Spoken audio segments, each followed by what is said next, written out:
Thank you, Mayor. Thank everyone for being here today. Besides me stands the team who played a significant role in this investigation. I want to thank our department, members of surrounding local law enforcement agencies, the FBI, Secret Service, United States Marshals, and ALEA for their assistance in this case. We said from the evening of July 13th, our focus would be the safe return of Carlee Russell. That occurred on Saturday, July 15th, approximately 49 hours after she called 911 and disappeared. From that point, our focus has been to determine Carlee's whereabouts during that time and what exactly took place. Let me say up front, this investigation is not over.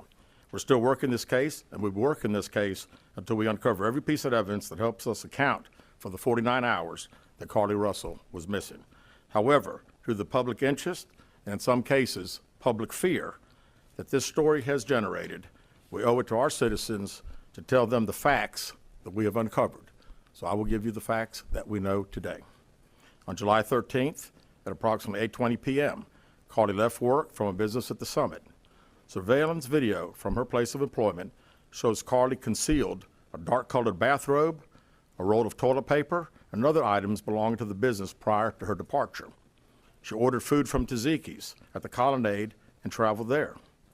She then traveled to Target on 280, where she purchased some granola bars and Cheez-Its. From there, she remained in the parking lot at that shopping center until 9:21 p.m. when she drove to I-459. Carlee communicated on her cell phone with individuals known to her while on her path of travel up to the point of calling 911 at 9:34 p.m.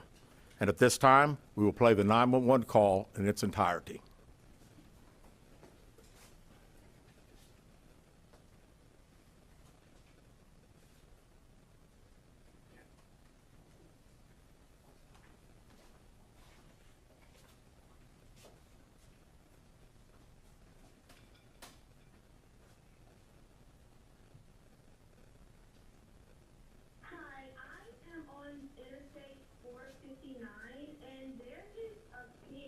Walking by themselves. Hold on.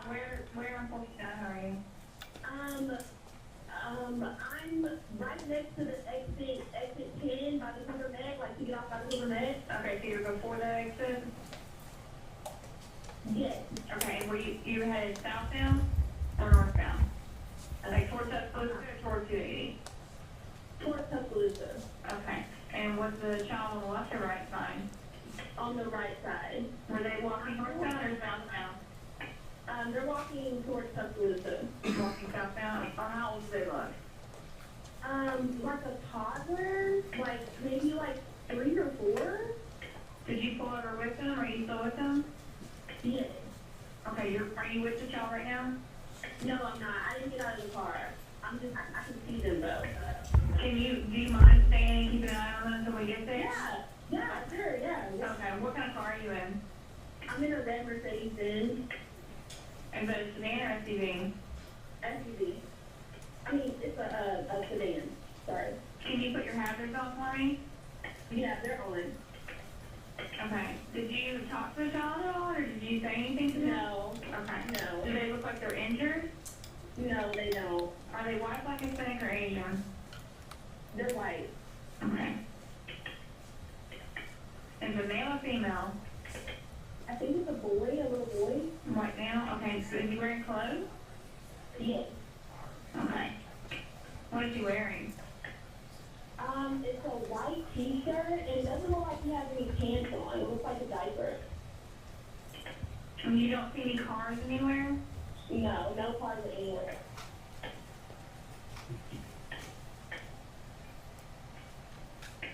Okay. All right. What's your name? My name is Carlee Russell.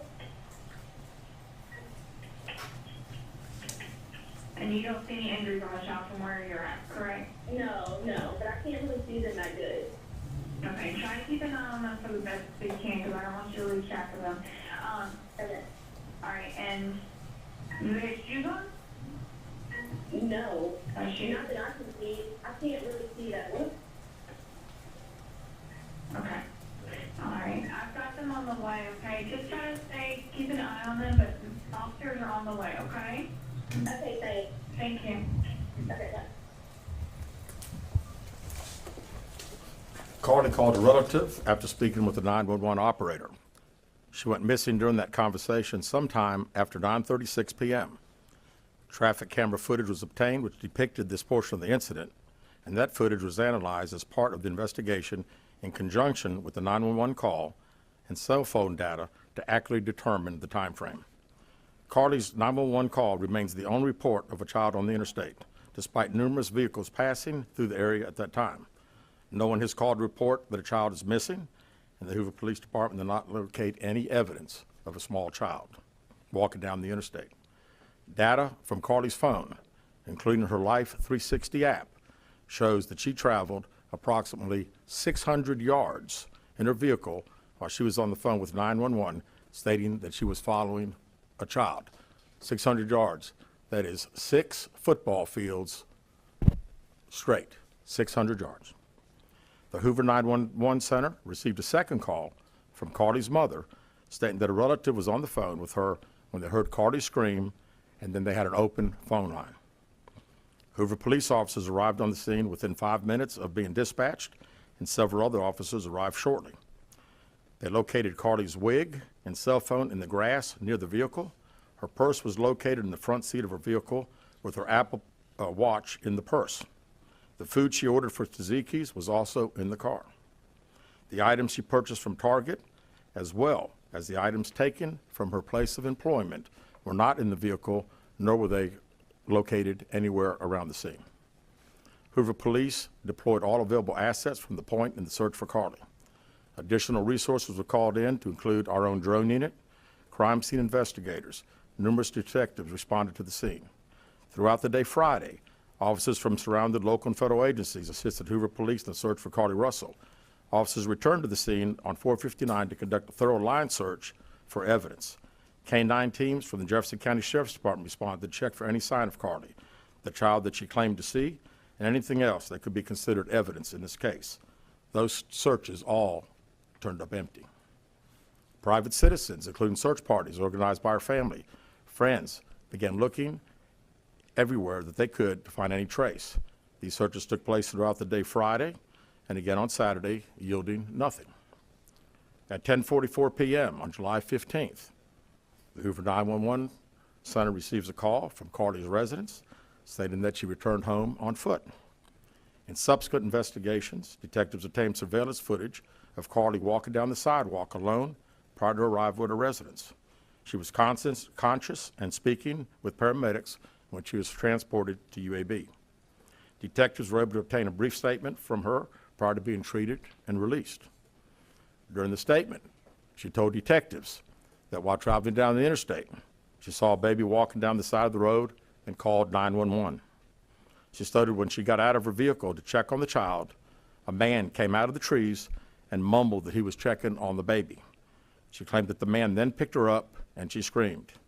She stated he then made her go over a fence. She claims he then forced her into a car, and the next thing she remembers is being in the trailer of an 18-wheeler. She stated that the male was with a female. However, she never saw the female, only hearing her voice. She also told detectives she could hear a baby crying. She told detectives the male had orange hair with a big bald spot on the back. She said she was able to escape the 18-wheeler and fled on foot, only to be captured again and then was put in a car. She claimed she was then blindfolded but was not tied up because the captor said they did not want to leave impressions on her wrists. She said that they took her into a house and made her get undressed. She believes they took pictures of her, but she does not remember them having any physical or sexual contact. She stated the next day she woke up and was fed cheese crackers by the female. She said the woman also played with her hair, but could not remember anything else. At some point, she was put back in a vehicle she claims was able to escape while it was in the West Hoover area. She told detectives she ran through lots of woods until she came out near her residence. During this interview, detectives noted that Carlee had a small injury to her lip, and she claimed that her head was hurting. She also had a tear in her shirt. Detectives also noted that she had $107 cash in her right sock. Out of respect for Carlee and her family, detectives did not press for additional information in this interview and made plans to speak with her in detail after giving her time to rest. Detectives continue analyzing data from Carlee's cell phone that was left behind at the scene. We enlisted the help of the United States Secret Service in conducting this analysis. Part of what data included several internet searches in the days leading up to their disappearance that I think are very relevant to this case.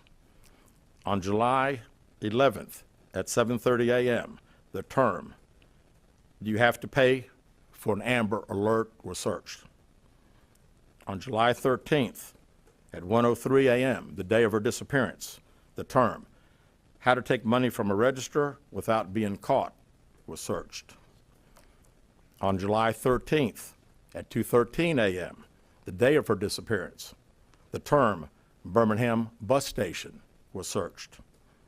On July 13th, 2:35 a.m., a search for a one-way bus ticket from Birmingham to Nashville was conducted with a departure date of July 13th.